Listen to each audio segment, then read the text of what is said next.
Hey everyone, welcome back to another spiritual principle a day. I'm John Clayton. I'm a recovering drug addict and alcoholic, and I've been clean and sober since February 21st, 2021. It's now April 15th.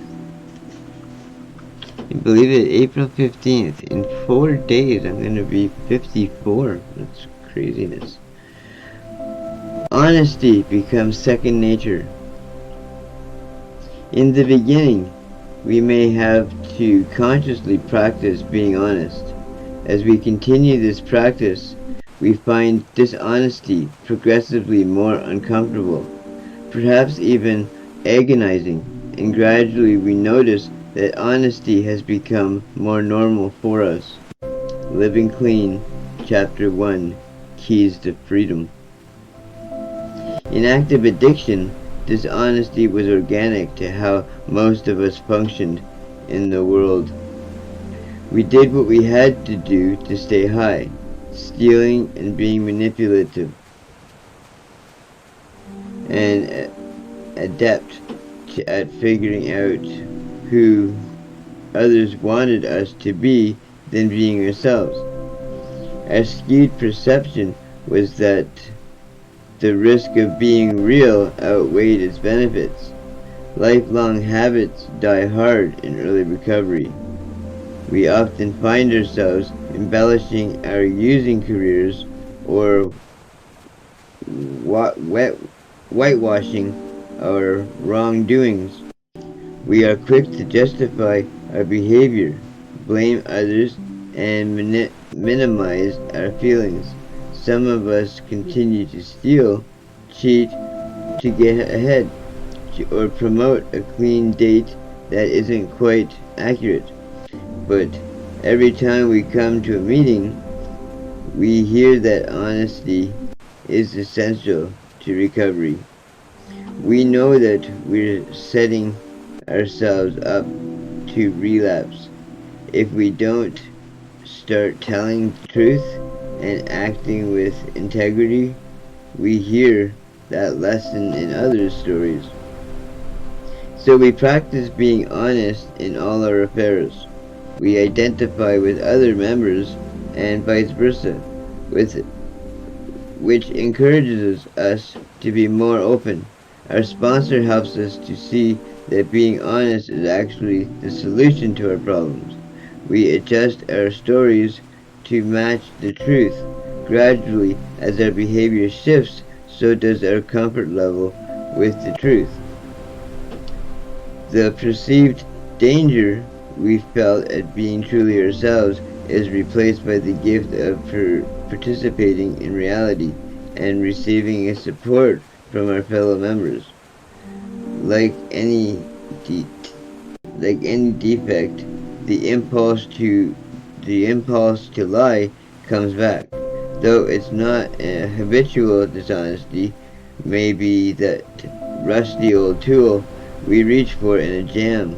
Nowadays, when we pop off a lie, it's painful. Our denial and justification wound us.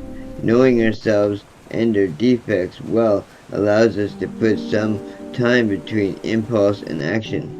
We are able to investigate the urge, forgive ourselves, and humbly ask for help to avoid acting on it.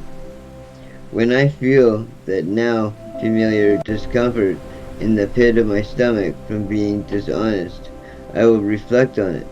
I'll change the direction and take action because I know reality and the truth pose no real risk to me today. Wow, that's a good reading today. You know, that's one of the reasons why I'm so open about my recovery today. Like, I don't keep it a secret. I let everybody know.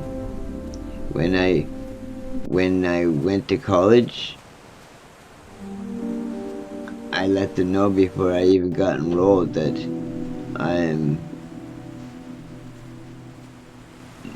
an addict and working on not being an active addict. But I think though for myself that by always keeping it in the air, or I guess just open about it, then it keeps it real and present for me. Because I mean, I have to work every day at not picking up. I mean, it gets easier as the days roll on. However, you know, I've also lost that desire to use, which makes a huge difference. Because my fight would be even harder if that desire was still there. And so far, knock on wood, I mean, relapse isn't part of my story. And hopefully it never is. But I stay vigilant on that, so that way I can't slip. And again, like I said, desire is a big thing. And it's not part of my life today, and I'm happy about that. I wish I could have dealt with this a long time ago. But I know you can't dwell on the past, and you gotta move on with the present and the future, and I'm good with that because I've been an addict my entire life, and I've only been clean and sober for just over 4 years, and even though I'm kind of isolated right now, but I've never had a better life in my entire existence than I do right now.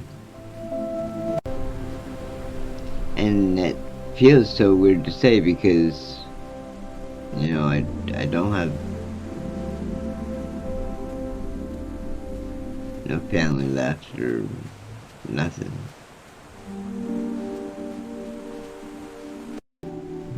Anyway, thank you for joining me today, everyone. I appreciate all of you. If no one's told you today that they love you, well, I love you, and we will see you again real soon.